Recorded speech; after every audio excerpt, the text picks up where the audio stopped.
Hello everybody and welcome back to Witchfix. I recently got the news that I would be starting a sort of long-term temp assignment, so I would be actually earning some money because, as you probably have realised, I don't make any money from doing this podcast. It's purely for my own and your enjoyment, so hooray.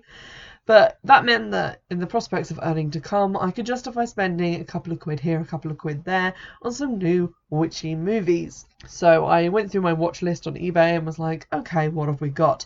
And what we got was Witchcraft, which was released in 1988, is 90 minutes long and is a certificate 18. Now, I didn't realise going into this that I was actually watching the first film in a series of 16 other movies. I only found that out when I went to look it up on Wikipedia afterwards to get some information about when it was made and who was in it and all that lovely stuff that I couldn't be bothered to find out before watching the film, because I like to go into these films not knowing a whole lot about them. Unfortunately, the back of the box didn't agree because it told me the entire plot, which was unfortunate. But yes, this is the first instalment in a 16 film franchise, which I think makes it one of horror's longest franchises or something, according to the Wikipedia page anyway. I'm not sure if I'm going to watch the other ones in the series, but this one wasn't terrible, and I'm going to get into that now. So as I've already said, the plot was given away to me by the back of the box, so this is going to be quite a spoilery review. I'm going to give a brief outline of generally what genre the film falls into, and if that sounds good to you, you can go away and watch it. But be aware that if you continue listening to the episode, you are going to get spoiled for basically the entire plot of the movie. I would describe this film as being very much like Rosemary's Baby or The Omen, just not as good, in that it centres around some of those same subjects of paranoia, the fear of the new mother, something demonic and witchy going on involving the child that's a recent arrival in the family, and things being hidden or not fully explained or revealed to the parent. I would also say that the film has pretty good practical special effects. The dialogue and acting is solidly fair to above average in terms of terrible horror films. I'm not saying that this is going to win an Oscar for its dialogue, but at least the dialogue makes sense and seems like an actual human would have said it, and that the plot is reasonably well put together and well explained, even if a couple of elements are just kind of left dangling there. But it's still a reasonably satisfying watch, and I tentatively recommend it if you're hankering after a kind of witchy film of a more 1980s vintage. With that in mind, I'm going to plunge straight into my review for it. You have been warned about the spoilers. So we open on quite a scary and graphic witch burning. I am going to give trigger warnings for this because there's quite a lot of graphic flashbacks towards events that include suicide and also people being burned. So either of those things is going to trigger you. Keep that in mind. But the opening of the witches being dragged out of their home and burned, it's a man and a woman. They're burned at the stake by a bunch of people wielding giant crosses. This is intercut with a sort of weird occult ritual and also a seemingly modern woman giving birth, and by modern I mean she looks like she's in the 1980s instead of the 1600s. She then gives birth. A husband and a friend of the family are waiting in the waiting area. The husband is allowed to obviously go in and see his wife, but the friend has to wait there. Her name is Linda. Then Linda sneaks into the lady's hospital room. That lady's name is Grace. In a very weird, kind of Benny Hill sequence, you see her kind of crab walking along a corridor and then going one way down a corridor and then coming back the other way. And there needed to be a laugh track over the top. It was kind of very weird. But anyway, they both go and see Grace, and John, who is her husband, drops the bombshell that they are going to be moving in with his mother because he'll be working and she'll need help with the new baby. And it just makes sense, god damn it. So she leaves hospital and gets taken to the world's most creepsome house. Kind of looks like the house from that series 1 episode of Buffy where they introduce witches as a thing, and they go to Amy's house and it's all scary and weird but also mildly suburban. So just picture that. The mother is all at once very sinister. She kind of put me in mind of the grandmother from Flowers in the Attic, if you've ever seen that movie. She's also very proprietorial over the baby. She takes the baby off of Grace and then shuts herself in the nursery with him while John, the husband, takes Grace and puts her to bed with a cup of disgusting tasting tea which his mother has made for her. I don't know what this tea was meant to do. If it was meant to induce either horrifying nightmares or if it was meant to fail at putting Grace to sleep, then it worked. But basically what happens is she drinks it, she goes to sleep, but then she wakes up and she looks out the window and sees some sort of weirdness in the garden. She goes downstairs and finds like a fully fledged satanic altar in the garden with her mother-in-law and her husband worshipping in front of it, and they both pick up like chunks of meat from a body of an animal which looks really crap. It looks like someone's stolen a puppet from Sesame Street and dumped a load of liver into it, but okay. They both pick up some raw meat and eat it, and then her mother-in-law turns around to look at her and lets all the blood run out of her mouth. It's all very Sharon Needles. It's a moment. Anyway, then Grace wakes up in bed and presumably thinks that that was all a nightmare. I wasn't really sure what to think of it, but I was going to go with it actually happened because it made the story more interesting. And lo and behold, you do find out that it actually did occur, because although Grace looks out of the window at the garden and sees no traces of the setup she saw the previous night, the camera goes down there and you see like a lump of meat and an eyeball, which is, you know, telltale evidence. Grace then follows up this quite harrowing night, and also having recently given birth to a baby, so you think she just wants to lie down, but she's no slacker, is our Grace. She then goes down into what is either a basement or an unused area of the house to investigate. Everything's covered in dust sheets, and we all know that dust sheets are like the bedrock of horror. And then a slidey door in the wall opens next to her, and she gets scared by her mother-in-law and the creepy mute butler whose name is Ellsworth, and they basically tell her that this area of the house isn't in use, it's off limits, and she should probably, you know, stay out of there. She then goes to call her priest, which I think is pretty sensible under the circumstances, and asks him to come and bless the baby. He agrees to come over, and he then interrupts the most boring / awkward post-baby shower ever, which is just like 5 old men, the mother-in-law and the husband, sitting in a circle with Grace in very awkward silence, and occasionally one of them will just say, "Oh, what a cute baby," and then one guy just kind of shoves some cake in his mouth and then goes, "Yes, yes," directly at the camera, which is very odd. But thank God her friend Linda turns up to liven things up. I really like Linda as a character, because out of the two of them, Linda and Grace, Linda is the better actress, so I kind of wish she had been around more, because Grace doesn't seem to really emote a lot. She kind of just always acts like she's been woken up from a nap. Anywho, Linda has a little present for the baby. It's like a weird plastic ball thing. An old dude pervs on Linda's butt, and so Linda and Grace decide to get out of there and go on a little tour of the house, at which point they then get scared by Ellsworth the butler again. That's not a very interesting segment. But then Father James turns up, and he goes into the living room to see John holding the baby, and he sees flames around John and the baby and kind of freaks out to the extent that he like starts basically sweating milky liquid. It's like really, really odd. He looks like he's done a 10k on the surface of the sun or something. He does not look a well man. So he goes to throw up in the bathroom, and he looks into the mirror above the sink, and he sees a vision of the witch burning stuff from the beginning of the film, and also a crib on fire. So nothing good is happening. We're pretty sure of that. Father James, for some reason, decides not to bless the baby then and there. I think the grandmother kind of insinuates that he might be ill and shouldn't be allowed near the baby. But he tells Grace to bring him to the church tomorrow for a baptism, and he gives her a rosary. Then there's just a really random scene where Grace comes into the kitchen later and she gives Ellsworth a white chrysanthemum that she's picked in the garden, and is like, "I picked you this flower." And then she leaves, and he kind of picks it up and carries it off, I guess because he likes flowers. It's really odd. Then it's nighttime again, and Grace goes for another nighttime wander wearing yet another white nightgown. I think you see her in 5 separate different diaphanous horror film lead character white nightgowns. So clearly she's collecting these things. But she goes for another little wander, goes to the forbidden part of the house and pulls a haunted dust sheet off of a mirror, and then briefly sees some people behind her in the room, but then they disappear. So there's something weird about this mirror. I don't know what it is, but something weird. The next day she calls the priest again, which, I mean, I would probably go and see him. A lot of weird shit's happening. But he doesn't pick up, and it turns around that he's not picking up because he's too busy reading a book with like a big pink ribbon bookmark thing on the front. And also praying and talking about Satan. And when he turns around to the camera, you see that he's now covered in disgusting boils, and he has his hands all bandaged up like he decided to play catch with some sort of flaming object. So he's not doing too good. He sort of turns around to the camera and says Grace, and then we cut to a scene where Grace goes downstairs again to look at the creepy mirror, and it's just that voice clip of him saying Grace over and over and over again. And then we cut to a completely different scene, so like nothing happens.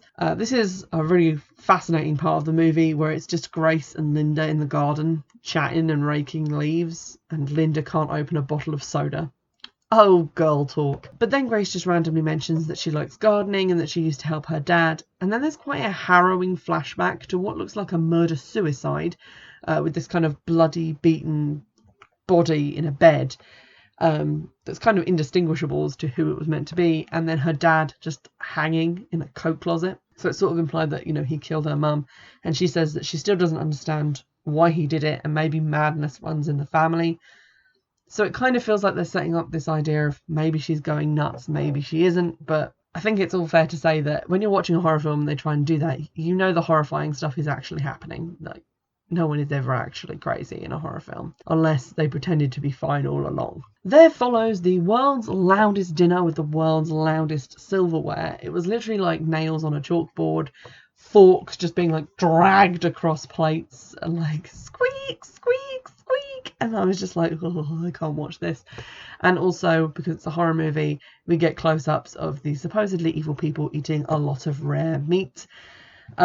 And then we see like another bunch of blood come out of Elizabeth, the mother-in-law's mouth, like kind of harkening back to that weird satanic thing we saw earlier. It's safe to say that the wind is now officially up Grace, and she's a little bit worried. They also then give her some more of that weird tea. She puts on like her 108th white lacy nightgown, but then nothing happens. Like, she doesn't see anything else at night. I don't know what the tea is for at this point, because if it was meant to make her sleep on the first night that she had it, it didn't fucking work. This is just over halfway in the film. I will say that it had built up this kind of nice taut atmosphere where there was definitely something going on, and had I not read the back of the box, I would not have known exactly what it was that was going on. So the back of the box really kind of just shot my enjoyment for the movie in the face. But if I hadn't known that, it would have been quite a tense and interesting setup. We then see a scene of just Grace lovingly repotting what looked to me like a plastic pot plant. And then there's some like weird creaking sounds. And then the priest just kind of falls out of the tree next to the giant patio window next to her and is just hanging and dead and covered in even more boils now, which is obviously very distressing. Linda then has to come over to like obviously comfort Grace in her time of need because she's just seen her priest die. Linda always shows up in these like scenes showing a little leather miniskirt, little high heel shoes, and a kind of poofy shirt because it's the 80s. But this time she is wearing all black, and I was like, oh, maybe she's a witch. And then I realised that perhaps the leather miniskirt was in deference to the passing of Father James, which is pretty classy. I love you, Linda. They go to check out the forbidden area because I guess that's what will cheer Grace up, and they find a painting of two people, a man and a woman from the 1600s. One of them is pregnant, obviously the woman. I don't know why I said it like that. But then the picture kind of looks like the figures that Grace saw behind her when she first looked into the mirror, so that's like a callback. And then Grace directs Linda's attention to the mirror and says that she saw Father James hanged in the mirror before it happened. And I was sitting there like, did she? I don't remember seeing that. That's really weird. So I had to quickly rewind the DVD, which is difficult to do on the Xbox. But then I went back to the scene where you just hear that same clip of someone saying Grace over and over again, which is the priest's voice. And then at the end, there's this kind of like whooshy noise, like a which I assume we were meant to construe as him hanging himself, because that's what a whoosh noise always means, apparently. But okay, I guess it was in the film. Linda seems to be very much of the opinion that Grace is just stressed, and Grace hands her the rosary the priest gave her to, I guess, protect Linda from whatever the fuck's going on. For some reason, this is the night Grace chooses to be all like, make love to me, John, and then she like kind of jumps on him and tries to instigate stuff. But he throws her off because I guess dead priests don't make him horny like they do her. So I wasn't really sure at this point who the Satanist was meant to be frank. They then fight a little bit, but then they make up and then they have sex tastefully off screen. But when they wake up, Grace is all, I want to move back into our house, which is a reasonable request. And he responds by saying that they lost the house because it was burned down a week ago and he just didn't know how to tell her. So, now thoroughly irked, Grace bundles up the baby to go and check on the smouldering pile of wreckage that is their house.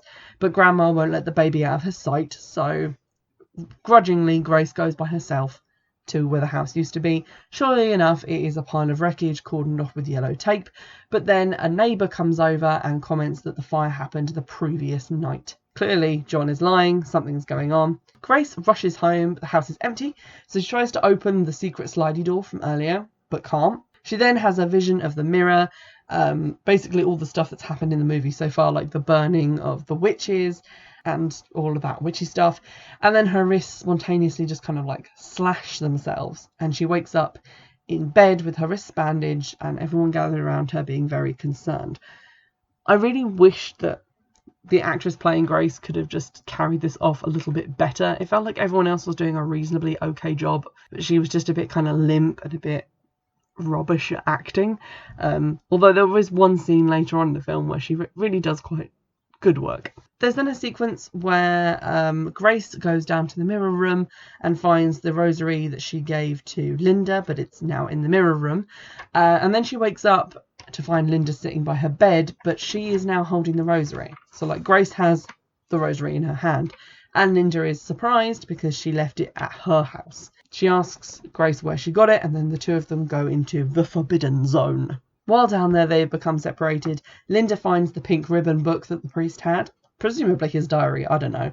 But in it, there are details of the history of John and Elizabeth Stockwell, who lived in the house where they are now in the 1600s and were burnt for being witches, and that Elizabeth was apparently pregnant when this happened. Linda then gets murdered in a super shitty, schlocky way. It was a very Midsummer Murders moment because she turned around and went like, "Oh, it's you!" and then screamed. Blood went everywhere and then her head came off. Or, you know, a cabbage wearing her wig. But I felt like Linda deserved better, so that annoyed me a little bit.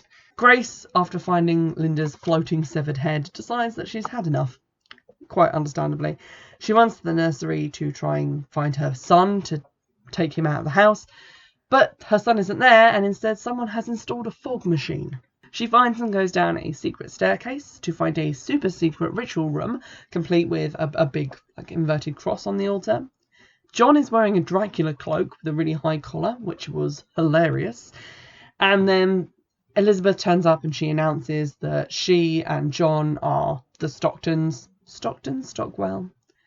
They're those guys from the 1600s, and that she is really pleased because Grace has brought back the child that she lost when she was burnt at the stake. So they're like reincarnated. They then tie Grace down, drizzle her with blood, and appear to be about to stab her when Ellsworth turns up and stabs John because I guess he just really loved that chrysanthemum super duper muchly and cannot bear to see poor Grace get stabbed. At this point, John turns into a skeleton, surprising everybody, which was, I mean, a neat trick, and I wish he'd done it earlier on in the movie. Elizabeth then kills Ellsworth because he killed John, and then Grace kills Elizabeth because she's just sick of her, I guess. And then Elizabeth turns into a skeleton, which is obviously slightly less surprising than when John did it. Grace then takes the baby from this like tiny little red tent on the altar and picks him up and is then illuminated against the cross behind her, which is now not inverted. And all this like bright white light comes out. And then the credits roll.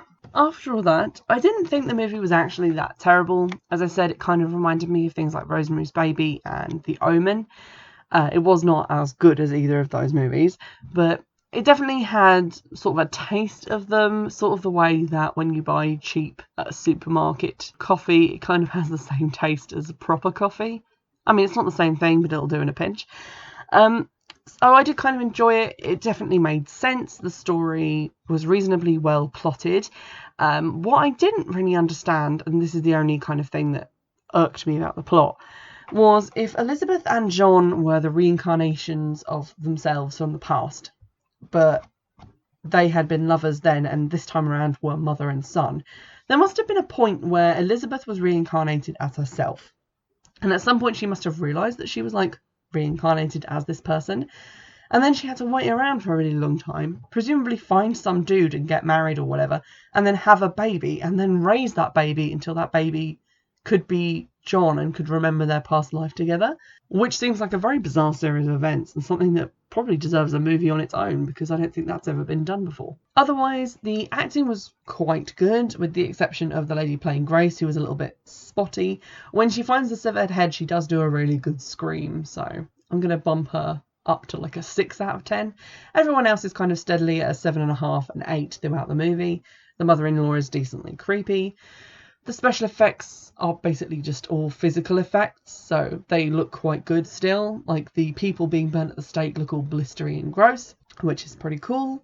I felt like it maybe started at a weird point, because going by the blurb on the back of the box, which I will read to you in a second, it makes it sound like it's going to start at the beginning of John's relationship with Grace and her like conceiving this child and then giving birth to it, but it just starts at the birth of the child, which I felt was like weirdly in medias res for this. But this is the blurb from the back of the box, which really irritated me because it tells you literally everything that happens. Here goes.